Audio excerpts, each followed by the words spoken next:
كرة للأمام، كرة مقطوعة بضربة رأسية مرة أخرى. هجوم لفريق دهوك، مرور ممتاز وكرة رائعة، ممكن كان خطيرة لدهوك. أوه أوه أوه، صقور الجبال، صقور الجبال، وعن طريق الغاني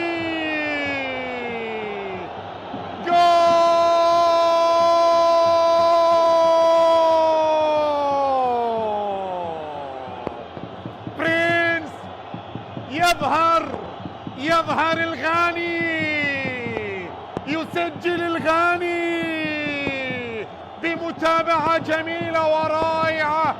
افرحي يا جماهير، افرحي بهذا الهدف الجميل، بالمتابعة الرائعة عن طريق الغاني. برينس يسجل أول أهداف المباراة لصقور الجبال، لدهوك المستضيف، وفرحة الأنصار، فرحة المدرب سليمان. اي نعم، وفرحة كبيرة على المدرجات، فرحة كبيرة. الله الله الله الله الله الله الله على هذه الجماهير، كانت تنتظر هذه المباريات، كانت تنتظر صقور الجبال بعودة إلى دورينا، بعودة لدور الأضواء. والعودة بدأت الآن، العودة بدأت الآن. وأمام من؟ أمام حامل اللقب.